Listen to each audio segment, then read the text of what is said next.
राध्या के मन में बस एक ही विचार गूंज रहा था, अगर खुद को निर्दोष साबित करना है तो पुलिस के आने से पहले निहारिका को किसी भी हाल में ढूंढना ही होगा। हवेली की हर दीवार, हर दरवाजा जैसे उसका मजाक उड़ा रहा था। हर गुजरते पल के साथ उस पर शक की परतें और गहरी होती जा रही थीं। अब वक्त था कि वह उस सच्चाई को सामने लाए जिसे सभी नजरअंदाज कर रहे थे। उसके पैरों में छाले पड़ चुके थे, आंखों में नींद नहीं थी, लेकिन उम्मीद का सहारा लिए वह दौड़ रही थी। निहारिका कहीं न कहीं होगी। बगीचे के पिछले दरवाजे, पुराने नौकरों के क्वार्टर, बेसमेंट की सीलन भरी जगह, रसोई के पास का गोडाउन, हर जगह उसने तलाश कर डाली। तभी हवेली के पिछवाड़े बने एक जर्जर स्टोर रूम के पास से गुजरते हुए उसे हल्की सी सिसकी सुनाई दी। राध्या ठिठक गई, दिल की धड़कनें तेज हो गईं। उसने दरवाजा खोला तो धूल और पुराने फर्नीचर के बीच निहारिका बेहोश पड़ी थी। कपड़े अस्त व्यस्त, बाल बिखरे हुए और चेहरे पर थकावट के गहरे निशान थे। राध्या ने तुरंत उसे सहारा दिया, पानी पिलाया और किसी तरह हवेली के अंदर ले आई। लेकिन कहानी यहीं खत्म नहीं हुई। जैसे ही वह मुख्य हॉल में दाखिल हुई, वहां सबकी निगाहें उसी पर टिक गईं। निहारिका के माता पिता, मित्तल परिवार के सदस्य और प्रथम वहीं खड़े थे। तभी एक तेज आवाज गूंजी। पुलिस के डर से इसे निहारिका मिल गई। बड़ी चालाकी दिखा रही है ये लड़की। माहौल अचानक सन्नाटे में बदल गया।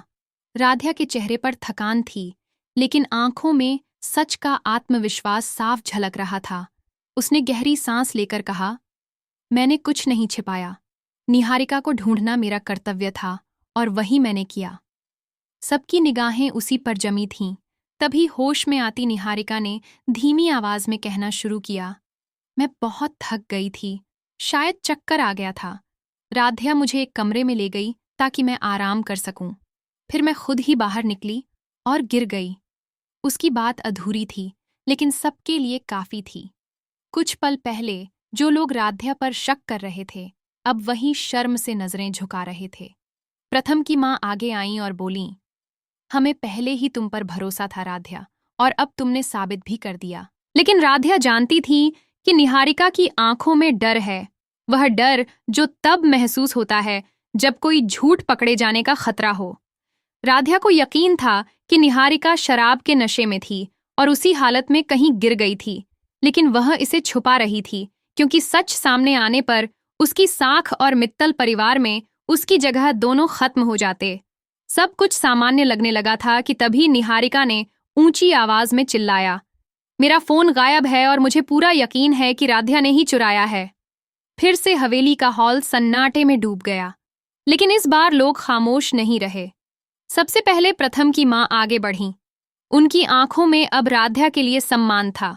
उन्होंने कहा, राध्या ऐसा कभी नहीं कर सकती। हमने उसे जाना है। वह गलत के सामने खड़ी हो सकती है, लेकिन खुद गलत नहीं करती। इसके बाद प्रथम ने भी आवाज उठाई। उसमें कठोरता नहीं बल्कि ठहराव था। निहारिका, शायद तुम्हें गलतफहमी हो गई है। खुद से पूछो, आखिरी बार फोन कहाँ रखा था? निहारिका कुछ नहीं बोली, लेकिन उसके चेहरे पर गुस्से की लहर साफ दिख रही थी। उसने तमतमाते हुए कहा, हर बार तुम उसी मोटी लड़की का साथ देते हो। पता नहीं नौकरानी है या कोई और। क्यों इतना पक्षपात करते हो उससे? उसकी यह बात सुनकर हवेली का बड़ा कमरा शांत हो गया। दादी, जो अब तक निहारिका का साथ देती थीं, चौंक गईं, जबकि प्रथम की मां के चेहरे पर अब घृणा साफ झलक रही थी। उन्होंने कहा, हमने पहले ही कहा था कि यह लड़की इस परिवार के काबिल नहीं है। अब देखो कैसे अपना असली चेहरा दिखा रही है। लेकिन असली ट्विस्ट अगली सुबह आया। घर के नौकर ने पुराने मंदिर के पास लगे सीसीटीवी कैमरे का डीवीआर चेक किया तो उसमें दिखा कि रात में कोई मंदिर के पास गार्डन में बैठकर शराब पी रहा था, और उस शख्स की चाल ढाल, कपड़े और बैग का स्टाइल बिल्कुल निहारिका जैसा था।